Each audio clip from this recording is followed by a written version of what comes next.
तो ये ज्ञान पूरे विश्व में किसने दिया? केवल परम पूज्य सतगुरु रामपाल जी महाराज जी ने। तो रूपानंद जी, उम्मीद करता हूं और प्रार्थना भी करता हूं कि पहचानिए अपने परमपिता परमेश्वर को। आप भविष्यवाणियां कर रही हैं, बहुत अच्छी बात है, लेकिन आपने जो पहचान बताई है, आप थोड़ा ठंडे दिमाग से सोचना, थोड़ा शांति से विचार करना, और दर्शक भी इस बात पे गहनता से विचार करें कि वास्तव में आप इन भविष्यवाणियों को सत्य भी मानते हो। अरे अगर सत्य मानते हो तो इन भविष्यवाणियों में जो पहचान, जो आइडेंटिटी जो बताई जा रही है, वो किसके ऊपर खरी उतर रही है? जिसके ऊपर खरी उतरेंगी वही तो कल की हुआ ना, वही तो वो अवतारी महापुरुष हुआ ना, वही तो सुप्रीम हुआ ना। अगर फिर भी नहीं मानोगे तो मानव जन्म प्राप्त करके धिक्कार है फिर आप लोगों पे। असंख्य जन्म फिर वो परमात्मा आपकी सार संभाल नहीं करेगा।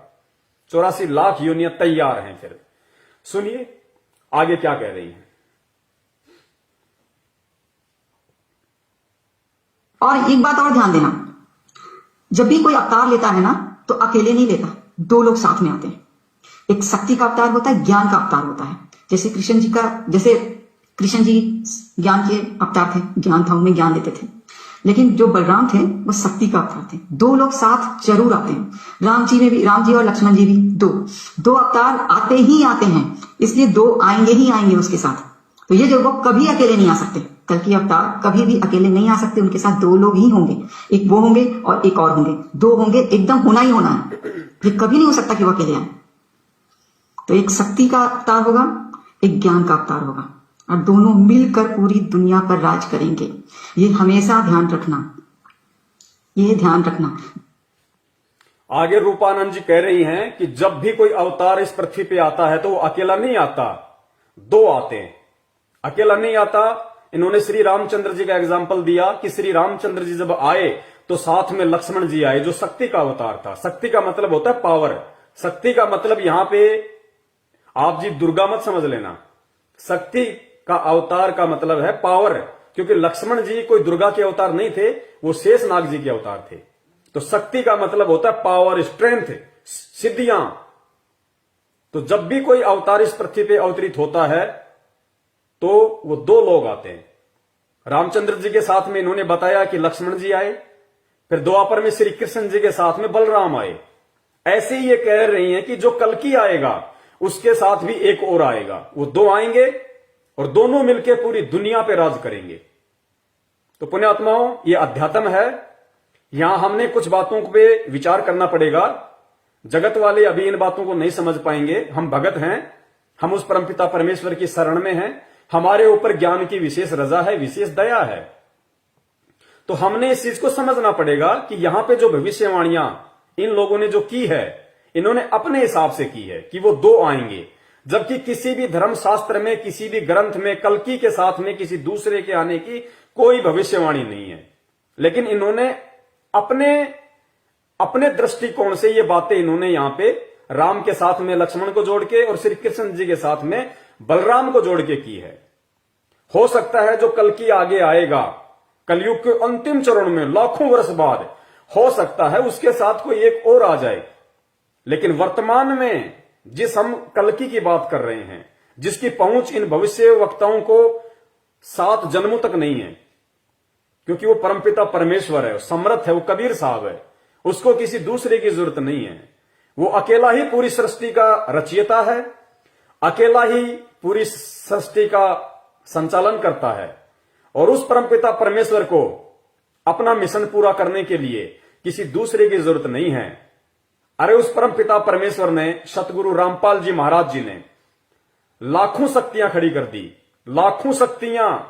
जो पावर आज साक्षात ब्रह्मा विष्णु महेश जी के पास नहीं है, जो पावर 33 करोड़ देवी देवताओं के पास नहीं है, क्योंकि इनके पास में केवल अष्ट सिद्धि और 9 निधि है।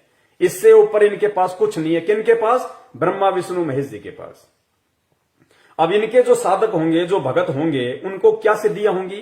पहली बात तो सिद्धियां हो नहीं सकती, क्योंकि वो ब्रह्मा विष्णु महेश जी की भी वर्तमान में यदि पृथ्वी पे कोई भक्ति कर रहा है संत रामपाल जी महाराज जी से दूर होके, तो किसी के पास भी ब्रह्मा विष्णु महेश जी, गणेश जी, दुर्गा जी के वास्तविक मंत्र नहीं है। वो केवल उनके नाम का ही जाप करते हैं। ओम दुर्गा देवी, ओम विष्णु देवाय नमः, ओम नमः शिवाय, ओम गणेशाय नमः। अरे ये तो उनके नाम हैं। जैसे गुरुदेव ने बताया कि जैसे कुत्ता होता है या जैसे कोई झोटा होता है, भैंसा, आप भैंसे को बार बार कहो, उसके पीछे खड़े होके कहो कि ए भैंसा इधर आ, भैंसा राम, या कुत्ते को कहोगे कुत्ता राम, ए कुत्ते इधर आ, वो आपकी तरफ देखेगा ही नहीं, क्योंकि वो तो उसके शरीर का नाम है। लेकिन उसको आकर्षित करने वाला नाम कौन सा है, उसको रिझाने वाला नाम कौन सा है? आप कुत्ते को कुत्ता कहते रहो, नहीं देखेगा, आपकी तरफ ध्यान नहीं देगा। आप कुत्ते को इतना सा बोल दो, त्योल तुरंत आपकी तरफ कान खड़े करके देखेगा कि मुझे कौन बुला रहा। क्यों? क्योंकि वो उस कुत्ते को आकर्षित करने का, उस कुत्ते को अपने पास बुलाने का कोड वर्ड है, उसका वास्तविक मंत्र है। भैंसे को आप भैंसा करते रहो, नहीं सुनेगा। भैंसे से दूर होके पेड़ की ओट लेके अगर आप ये कह दोगे उड़ रही, तुरंत देखेगा किधर से आवाज आई, कौन बुला रहा है, किसने बोला। क्यों? क्योंकि भैंसा तो उसके शरीर का नाम है, लेकिन उसको आकर्षित करने का मंत्र क्या है? उड़ रही, डो, तुरंत देखेगा आपकी तरफ।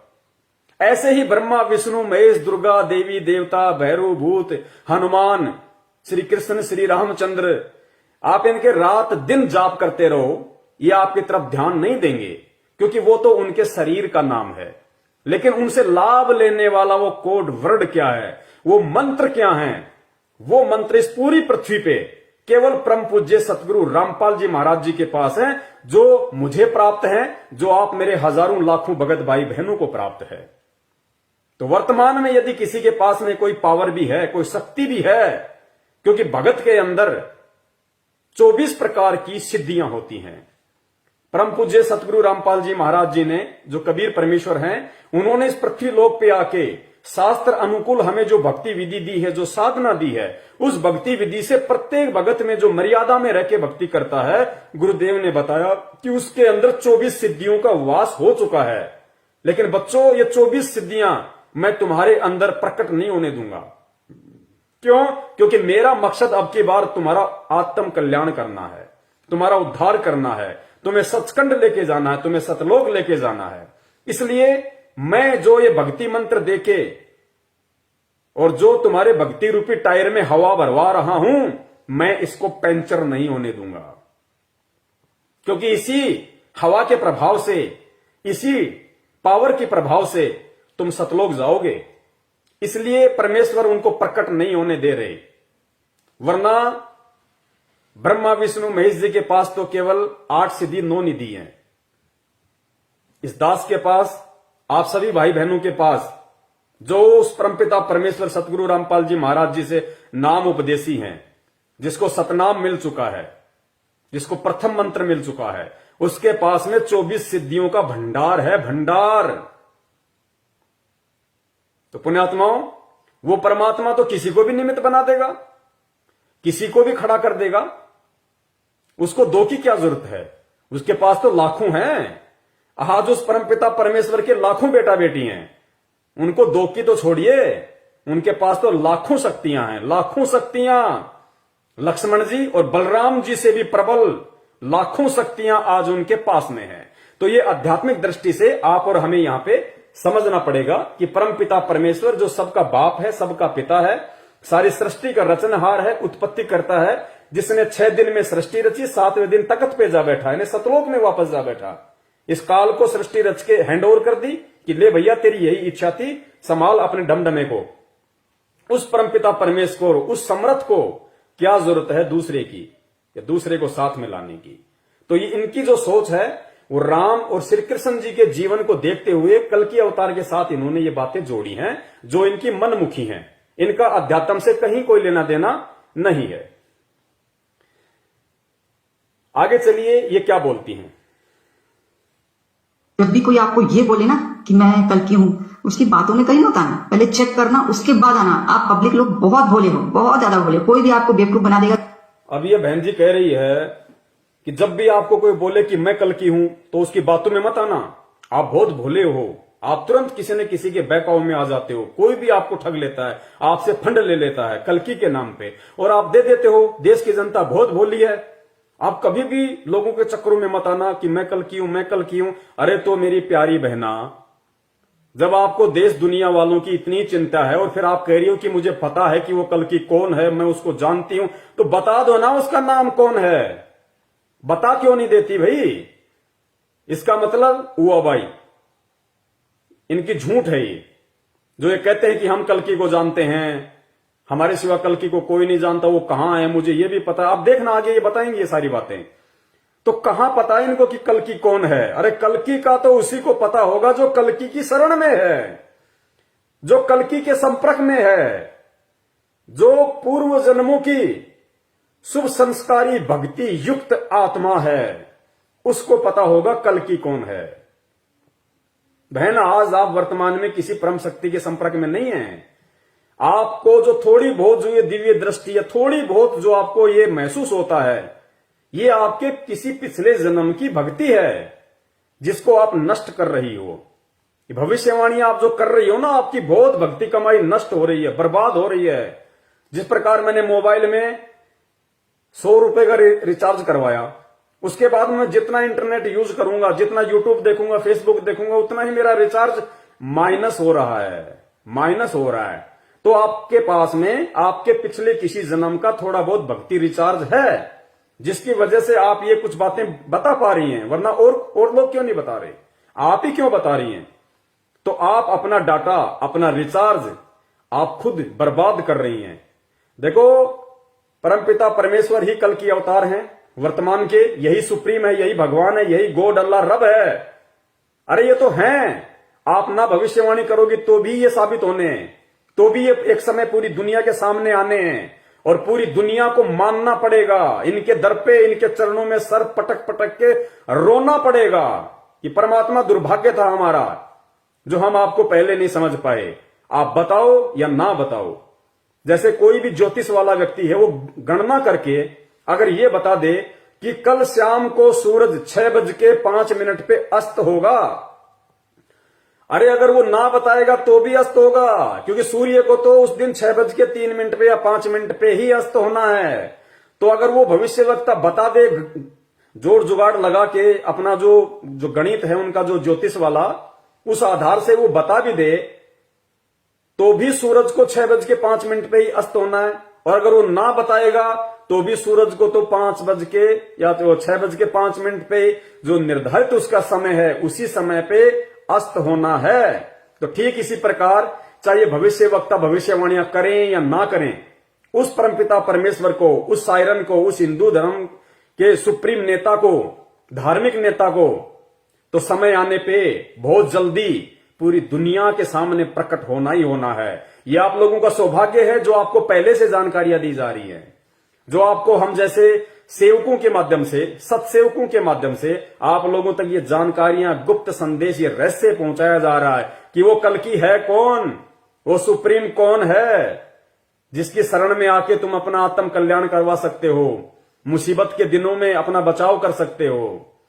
ये आपका सौभाग्य है, वरना उसको तो आना ही आना है।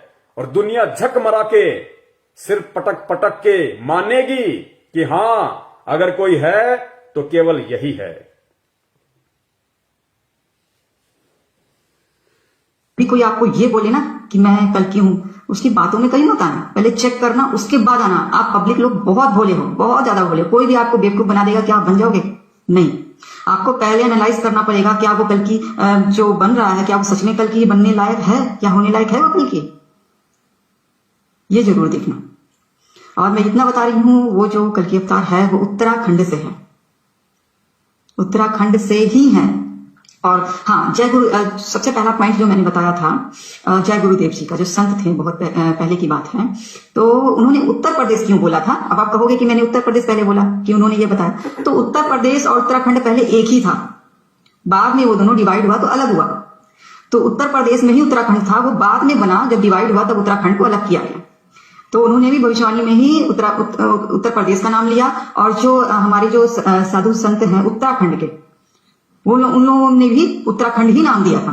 अगर आप लोगों को ढूंढना है अगर आप लोगों को ढूंढना है कि कौन है कल्कि, तो आप लोग सभी लोग आ जाइए उत्तराखंड।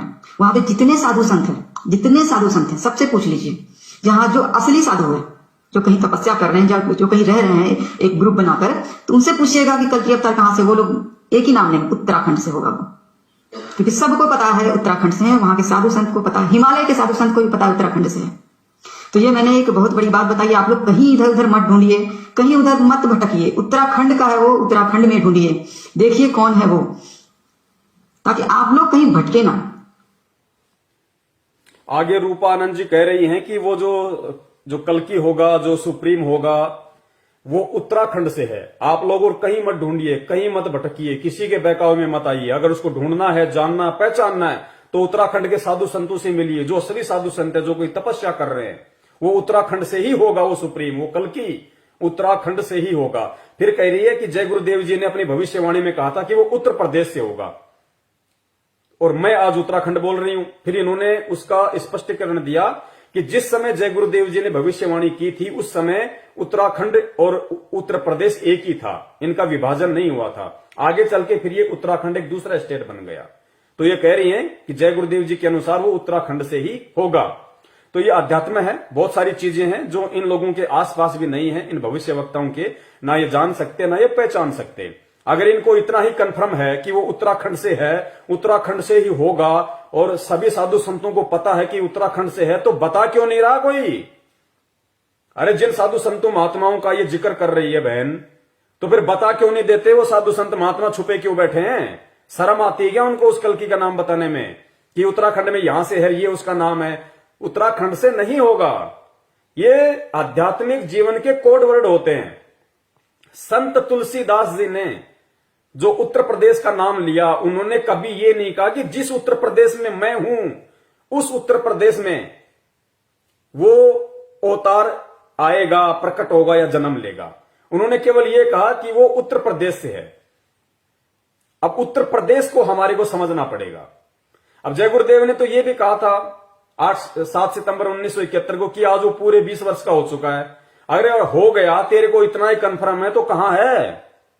बता देता उसका नाम, क्यों नहीं बताया? तो इनको स्पष्ट तौर पे दिखाई नहीं देता, इनको केवल महसूस होता है, इनको आभास होता है इनकी पिछले जन्म की भक्ति कमाई से कि वो कौन होगा, कैसा होगा, कहां हो सकता है। एक आइडिया सा इनको लगता है, ये स्पष्ट नहीं देख सकते। तो उत्तर प्रदेश जो नाम उन्होंने लिया है आध्यात्मिक दृष्टि से, अब उसका रहस्य क्या है? देखो, उस सुप्रीम के विषय में जय गुरुदेव से पहले, क्योंकि जय गुरुदेव जी तो सन 1954 से सत्संग करने लगे थे, 1954 से, और 1971 में उन्होंने भविष्यवाणी की। जबकि नास्त्र दमस जी का तो जन्म 1503 में हुआ था, वो तो बहुत समय पहले से उन्होंने भविष्यवाणियां कर दी थी। तो नास्त्र दमस जी ने कौन से उत्तर प्रदेश का नाम लिया, कौन से उत्तराखंड का नाम लिया? तो इस रहस्य को हमने समझना पड़ेगा कि उत्तर प्रदेश का मतलब क्या है, क्योंकि संत कभी भी स्पष्ट तौर पे नहीं बताएगा। तो उत्तर प्रदेश का मतलब यहां है जो भारत देश है, क्योंकि अगर इतना स्पष्ट बता दिया जाए तो जो कल्कि अवतार है, जो वो महापुरुष है, वो सुप्रीम है, उसने अपनी पहचान किसी चमत्कार के आधार से नहीं करवानी, क्योंकि एक बहुत बड़ा गुप्त रहस्य है।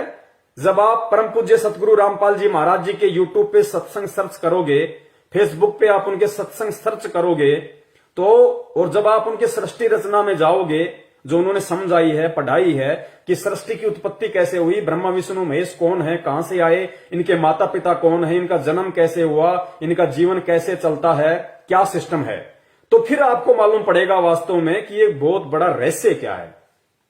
तो उत्तर प्रदेश का मतलब यहां पे आध्यात्मिक दृष्टि से है भारत के किसी उत्तरी प्रदेश से, भारत के किसी उत्तरी खंड से।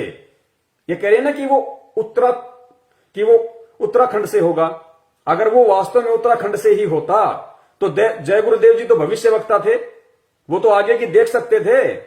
उन्होंने उत्तर प्रदेश ही क्यों बोला? वो उत्तराखंड भी बोल सकते थे, क्योंकि भविष्यवक्ता को तो पता होता है कि आगे चल के उत्तर प्रदेश का विभाजन होगा, डिवाइडेशन होगा, फिर उत्तराखंड बनेगा। तो क्यों ना मैं लोगों को थोड़ी सुविधा दे दूं ताकि बेचारे परेशान ना हो, कहीं भटके ना, क्यों ना मैं आज ही विभाजन होने से पहले उत्तराखंड बोल दूं? उन्होंने क्यों नहीं बोला? इसका रीजन था क्योंकि वो जो सायरन होगा, जो हिंदू नेता होगा, हिंदू धार्मिक नेता कोई राजनीति वाला नेता मत समझ लेना आप, उनका क्या लेना देना, वो उत्तर प्रदेश से होगा। उत्तर प्रदेश का यहां पे अब आध्यात्मिक दृष्टि से ही समझा जा सकता है। और इस बात को वही लोग समझ सकते हैं या तो जिनके पिछले जन्म के भक्ति संस्कार मजबूत है, या वर्तमान में जो लोग उस कल्कि के संपर्क में आके, उस परम पूज्य परमात्मा के संपर्क में आके सतगुरु रामपाल जी महाराज जी की शरण प्राप्त करके जो उनके सत्संग सुन रहे हैं, जिनको थोड़ी बहुत दिव्य दृष्टि प्राप्त है, वही आत्माएं समझ सकती हैं इन आध्यात्मिकता के कोड वर्डों को। तो उन महापुरुषों ने जो उत्तर प्रदेश का जिक्र किया है वो उनको उस समय स्पष्ट नहीं बताना था। उत्तर प्रदेश का मतलब होता है भारत का उत्तर प्रदेश, भारत का उत्तरी प्रदेश। जैसे एक होता है बल्कि पूर्वी, एक होता है पश्चिमी, एक दक्षिणी, एक उत्तरी। तो भारत का उत्तर में जो प्रदेश है, भारत के उत्तर दिशा में जो प्रदेश है, वहां पे वो अवतारी पुरुष आएगा, या उसको कह दीजिए उत्तराखंड। खंड का मतलब होता है हिस्सा, प्रदेश, भाग। तो चाहे आप उसको भारत का उत्तरी भाग कह दीजिए, आप चाहे उसको भारत का उत्तर भाग कह दीजिए, चाहे आप उसको भारत का उत्तरी प्रदेश कह दीजिए, चाहे भारत का आप उसको उत्तर प्रदेश कह दीजिए, चाहे उसको भारत का उत्तराखंड कह दीजिए, चाहे उसको उत्तरखंड कह दीजिए। यानी वो भारत देश के उत्तरी हिस्से में होगा, उत्तरी प्रदेश में होगा, उत्तरी खंड में होगा। और भारत देश के नक्शे को जब आप देखेंगे तो परम पूज्य परमात्मा सतगुरु रामपाल जी महाराज गांव धनाना, जिला सोनीपत, हरियाणा में जब प्रकट हुए 8 सितंबर 1951 के दिन, तो भारत के नक्शे में आप देखना हरियाणा प्रदेश भारत का उत्तराखंड है, यानी भारत का उत्तरी हिस्सा है। हरियाणा प्रदेश भारत का उत्तरी हिस्सा है। हरियाणा प्रदेश भारत का उत्तरी प्रदेश है, उत्तर प्रदेश है। यानी भारत के जो मानचित्र है उसमें हरियाणा भारत की उत्तर दिशा में है। तो इसका जो रहस्य है या इसके बारे में जो यथार्थता है, ये केवल वही लोग बता सकते हैं, क्योंकि सायरन अपने बारे में खुल के नहीं बताएगा।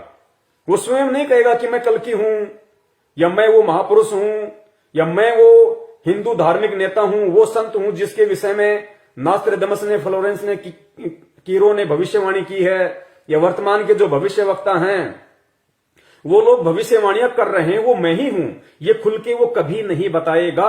आगे इसका जिक्र करेगा, आगे और जो दूसरे भविष्य वक्ता हैं वो आपको बताएंगे कि वो सायरन कभी भी अपने आप को नहीं कहेगा।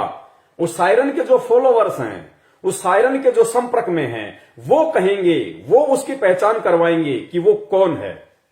क्योंकि हीरा मुख से ना कहे लाख है मेरो मोल, हीरा कभी भी अपने मुख से नहीं कहता कि मेरी कीमत 1 लाख की है। वो तो जो जोहरी होता है, जो उसको पहचान चुका है, जो उसको पहचानता होगा, वो बताएगा कि हीरे की कीमत कितनी होती है। तो यहां पे जो रूपा आनंद जी अपनी दृष्टि से, अपनी सोच आधार से निष्कर्ष निकाल के जो इन्होंने उत्तराखंड कहा है, इस उत्तराखंड का मतलब उत्तर प्रदेश से लगी हुई सीमा, उत्तराखंड जो प्रदेश है वो नहीं है।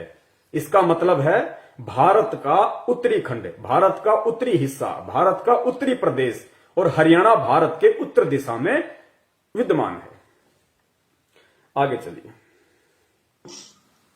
ताकि आप लोग कहीं भटके ना,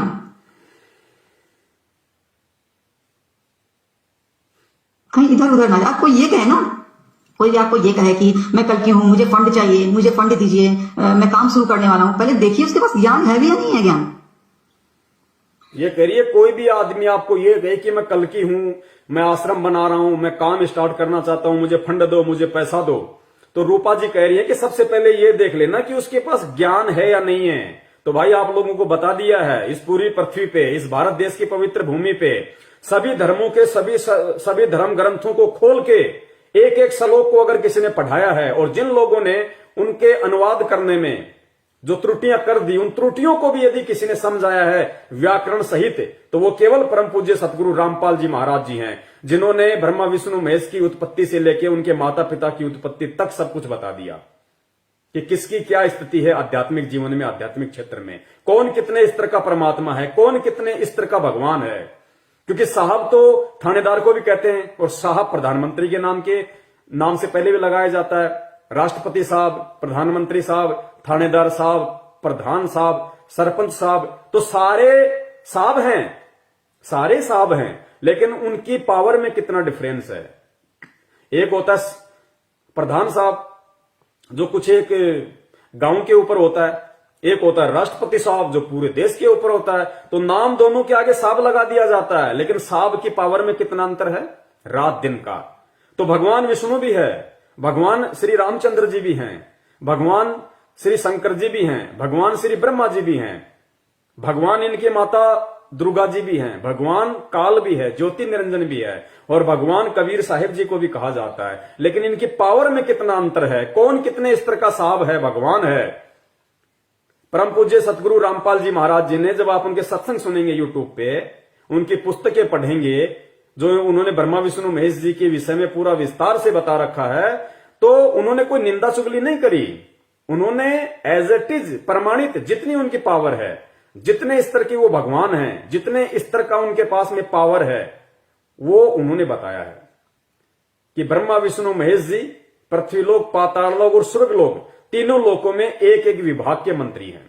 रजगुण के ब्रह्मा, सतगुण के विष्णु, तमगुण के शंकर जी।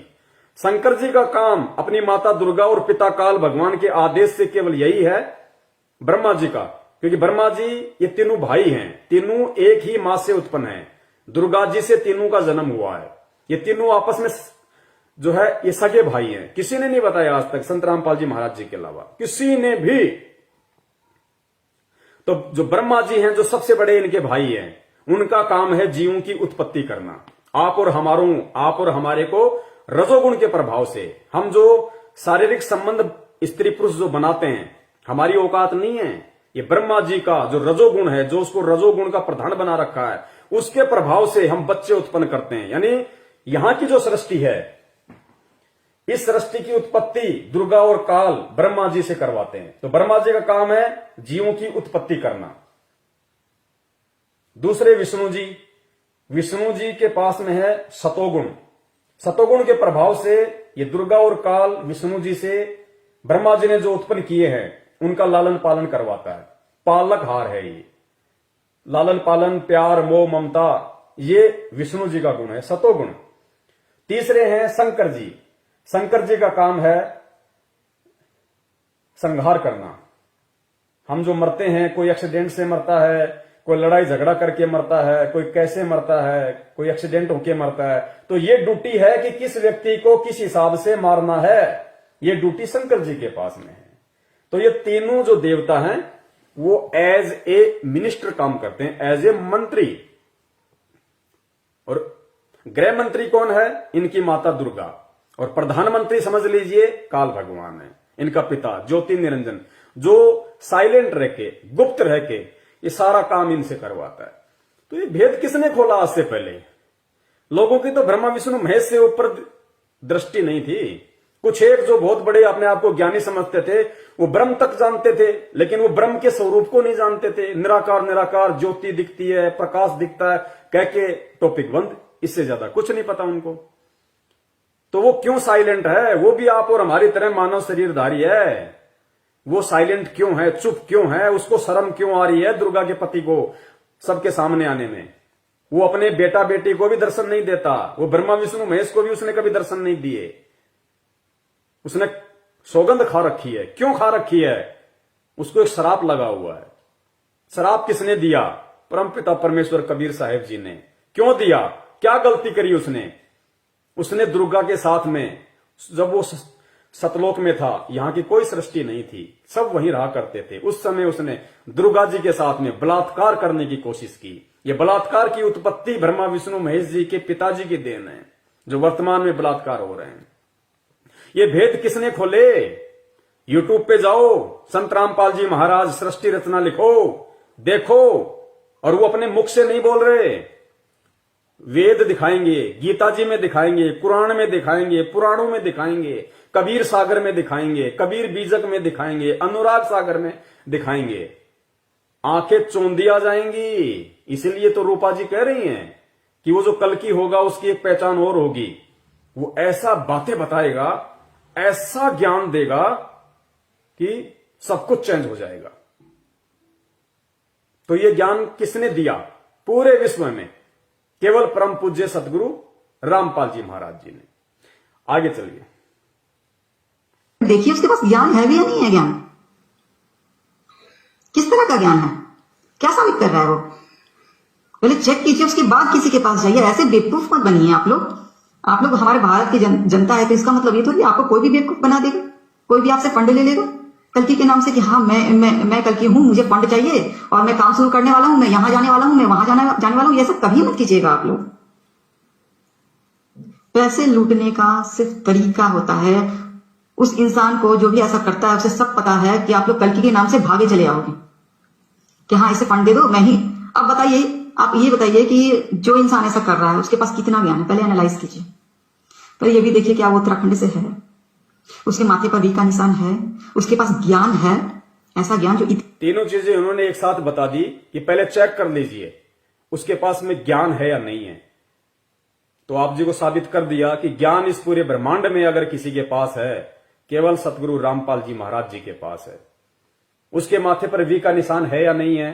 तो वी का निशान अगर किसी के मस्तक पे है, अर्धचंद्र का, आध्यात्मिक क्षेत्र में साधु संत महात्मा के, तो परम पूज्य सतगुरु रामपाल जी महाराज जी के है। तीसरी निशानी इन्होंने बताई,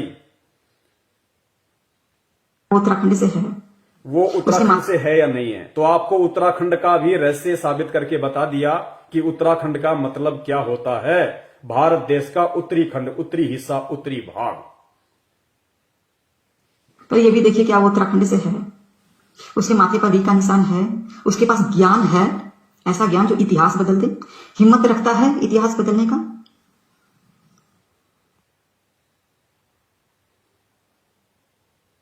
नास्ट्रेडमस की जितनी भी भविष्यवाणियां हैं जीसस क्राइस्ट से मिलती है और उन्हीं के लिए कहा गया है ये, और वो सेकंड कमिंग है, वही आएंगे। आगे ध्यान से सुनना, ये बहुत बारीकियां हैं, इनको केवल वही व्यक्ति कैच कर सकता है। इन भविष्य वक्ताओं के शब्दों को वही व्यक्ति पकड़ सकता है जिसके ऊपर परमात्मा की विशेष कृपा होती है, जो कल्कि की शरण में है, जिसके सिर पे उस कल्कि का हाथ है, वही इन भविष्य वक्ताओं के शब्दों को पकड़ सकता है। अब इसने एक छोटा सा शब्द कहा है कि वो जो कल्कि होगा वो सेकंड कमिंग होगा। सेकंड कमिंग का मतलब होता है दूसरी बार आने वाला। सेकंड कमिंग इस कलयुग में दूसरी बार आने वाला। ध्यान से सुनना आप एक बार इसको। इस सेकंड कमिंग का अर्थ ये खुद भी नहीं जानती, लेकिन इस लाइव प्रोग्राम के माध्यम से परमपिता परमेश्वर जी ने सबके सामने संदेशा भिजवाना था, इसलिए आप जीव को समझाया जाएगा कि सेकंड कमिंग का अर्थ क्या होता है और सेकंड कमिंग किसके ऊपर फिट बैठता है। नास्ट्रेडमस की जितनी भी भविष्यवाणियां हैं जीसस क्राइस्ट से मिलती है और उन्हीं के लिए कहा गया है ये, और वो सेकंड कमिंग है, वही आएंगे। और वो जो बातें हैं जो नास्ट्रेडमस ने लिखा, नास्ट्रेडमस की भविष्यवाणी का उल्लेख कर रही है, क्योंकि नास्ट्रेडमस ने कभी भी कल्कि को लेकर भविष्यवाणी नहीं की। वर्तमान समय में जो आने वाला है सुप्रीम, उसके विषय में भविष्यवाणी की है। और क्या कहा कि वो सेकंड कमिंग होगा, वो कलयुग में दूसरी बार आने वाला होगा। लेकिन ये लोग, ये भविष्यवक्ता लोग ना समझ पाने के चलते, अपनी छोटी बुद्धि के चलते, ये इस भविष्यवाणी को कलयुग के अंतिम चरण में लाखों वर्ष बाद आने वाले विष्णु जी के लोक से जो आएंगे हरिश्चंद्र जी कल्कि अवतार लेके, ये उसके साथ में जोड़ रहे हैं। नहीं जुड़ेगी। दास ने पहले ही कहा था, मेरे पूज्य गुरुदेव जी ने बताया था कि बच्चों, हाथी के कपड़े कभी भी जोटे के ऊपर फिट नहीं बैठेंगे। तो पहले आप इसकी बात सुन लीजिए, फिर मैं आपको इसका विश्लेषण से मिलती है और उन्हीं की नास्ट्रेडमस की जितनी भी भविष्यवाणियां हैं जीसस क्राइस्ट से मिलती है और उन्हीं के लिए कहा गया है ये, और वो सेकंड कमिंग है, वही आएंगे। और वो जो बातें हैं जो नास्ट्रेडमस ने लिखा है अपने पुस्तक में, अपने बुक में, वो बाइबल में भी लिखा है, कुरान में भी लिखा है। सेकंड कमिंग ध्यान रखना, ये ध्यान रखिएगा। तो सेकंड कमिंग का मतलब क्या होता है पुण्यात्माओं? सेकंड कमिंग का मतलब होता है, पहले आप ये शब्द समझ लीजिए, सेकंड का मतलब होता है दूसरा। सेकंड जैसे फर्स्ट सेकंड, सेकंड का मतलब दूसरा, और कमिंग यानी आने वाला। कम यानी आना, कमिंग यानी जो आ रहा है, आने वाला। भविष्यवाणी किसकी है? नास्त्रेदमस की। और नास्त्रेदमस ने कभी भी कल की अवतार को लेकर भविष्यवाणी नहीं की, ना उन्होंने कभी उस नाम यूज किया अपनी किसी भी पुस्तक में या भविष्यवाणी में। उन्होंने जो भविष्यवाणियां की है वो 20वीं सदी के उत्तरार्ध और 21वीं सदी के प्रारंभ में जो महापुरुष भारत देश की पृथ्वी पे आएगा उसके विषय में किया है। यानी संत रामपाल जी महाराज जी के विषय में उन्होंने सारी भविष्यवाणियां की हैं। तो ये जो रूपा आनंद जी है, ये सेकंड कमिंग शब्द को कल की अवतार से जोड़ के देख रही है, जो नहीं जुड़ेगा। ये कह रही हैं कि जो कल की होगा वो सेकंड कमिंग होगा, जबकि इनको मालूम होना चाहिए कि कल की सेकंड कमिंग नहीं हो सकता। सेकंड कमिंग का मतलब होता है कलयुग में दूसरी बार आने वाला। तो कलयुग में अवतार लेके दूसरी बार धरती पे कौन आया? नजर उठा के देख लेना, हिंदू धर्म ग्रंथों में, किसी भी शास्त्र में श्री कृष्ण जी का जन्म द्वापर युग में हुआ था, और जो कलयुग की शुरुआत थी वो श्री कृष्ण जी के शरीर छोड़ने के बाद शुरू हुई थी। श्री कृष्ण जी के शरीर छोड़ने के बाद कलयुग की शुरुआत हुई। और अब अगर विष्णु का कोई अवतार इस कलयुग में आएगा तो वो आगे लाखों वर्ष बाद में कौन होगा? कल्कि। तो कल्कि कलयुग में केवल फर्स्ट कमिंग है। यानी इस कलयुग में अगर विष्णु जी के लोक से कोई आएगा अवतार बनके, वो फर्स्ट कमिंग होगा। कलयुग में विष्णु जी का पहला अवतार होगा, फर्स्ट कमिंग। क्योंकि त्रेता में श्री रामचंद्र जी के रूप में आए, वो हो गया फर्स्ट कमिंग। द्वापर में आए श्री कृष्ण जी के रूप में, वो हो गया सेकंड कमिंग। और अब कलयुग में तीसरी बार आएगा, वो होगा थर्ड कमिंग। तो सेकंड कमिंग तो हो ही नहीं सकता। तो सेकंड कमिंग कौन है? परम पूज्य सतगुरु रामपाल जी महाराज। पुण्यात्माओं, किसी भी भविष्य वक्ता की हर भविष्यवाणी फिट बैठेगी परमपिता परमेश्वर सतगुरु रामपाल जी महाराज जी के ऊपर, क्योंकि जो होगा उसी के ऊपर फिट बैठेंगी। क्योंकि दास ने पहले भी कहा और साबित हो चुका है, हजारों वीडियो दास ने बना दिए हैं, सहसबूत प्रमाणित। सबको पता है कि 650 साल पहले जब कलयुग की प्रथम पीढ़ी में, 650 साल पहले, कलयुग तो 5000 साल से चल रहा है, हम तो 650 साल पहले की बात कर रहे हैं। सबको पता है कि वो कबीर परमात्मा लहर तारा तालाब पे आए थे शिशु रूप धारण करके, कमल के फूल पे। तो 650 साल पहले कबीर परमात्मा का कलयुग में फर्स्ट कमिंग था। कलयुग में उनका फर्स्ट कमिंग 650 साल पहले कबीर परमात्मा कलयुग में पहली बार अगर आए एक संत रूप में, वो लोगों के गुरु बने, ज्ञान दिया, सत्संग किए, तो कबीर परमात्मा कलयुग में फर्स्ट बार आए 650 साल पहले 1398 में। और उसके बाद में अब आए हैं 8 सितंबर 1951 में संत रामपाल जी महाराज जी का रूप बना के। तो इन भविष्यवाणियों के अनुसार, नास्त्रेदमस की भविष्यवाणी के अनुसार, सेकंड कमिंग विष्णु जी नहीं हो सकते, ना है। ये आपके आंखों के सामने है, साबित कर दे कोई माई का लाल। सेकंड बार अगर इस कलयुग में कोई आया है तो कबीर परमेश्वर जी आए हैं। फर्स्ट बार आए, फर्स्ट कमिंग 1398 में, 650 साल पहले। सेकंड कमिंग 8 सितंबर 1951 में आए इस पृथ्वी पे, सेकंड कमिंग। जबकि श्री कृष्ण जी तो द्वापर में हुए थे, उसके बाद तो आज तक कोई विष्णु का अवतार आया है नहीं। और जो आएगा वो कलयुग के एंड में आएगा, तो वो कौन हुआ? First coming. तो रूपा आनंद जी यहां पे सेकंड कमिंग किसको बोल रही हैं? तो पुण्यात्माओं, इन भविष्य वक्ताओं की बुद्धि ऑफ है। ये केवल सुनी सुनाई बातों को बोलते हैं। ये अपनी तरफ से ये लोग निष्कर्ष नहीं निकाल सकते, और अगर निष्कर्ष निकालने की कोशिश करेंगे ये केवल कचरा ही करेंगे। निष्कर्ष केवल वही निकाल सकता है जिसकी बुद्धि परमपिता परमेश्वर सतगुरु रामपाल जी महाराज जी ने ऑन कर रखी होगी।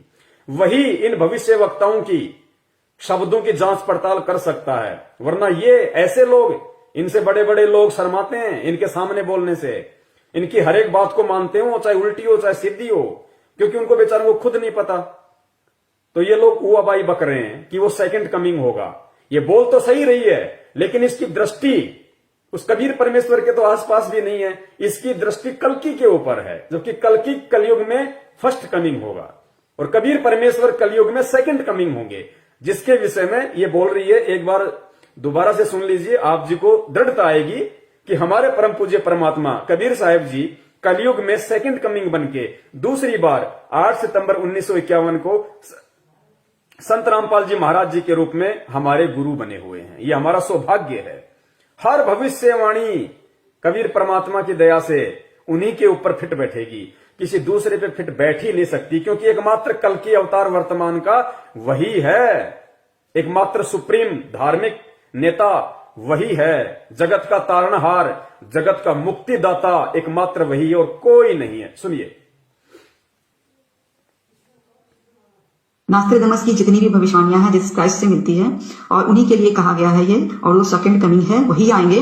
और वो जो बातें हैं जो नास्ट्रेडमस ने लिखा है अपने पुस्तक में, अपने बुक में, वो बाइबल में भी लिखा है, कुरान में भी लिखा है।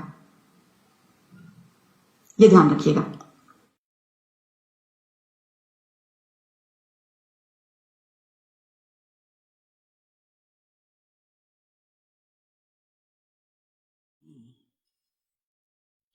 भाई सतगुरु तिलक अजप्पा माला युक्त जटा रखवावे। सतगुरु तिलक अजप्पा माला युक्त जटा रखवावे। जत को पीन सत का चोला भीतर बेख बनावे। जब कोई राम भगत गत पावे हो जी। जब कोई राम भगत गत पावे हो जी। भाई लोक लाज मर्याद जगत की तरण जो तोड़े बगावे। लोक लाज मर्याद जगत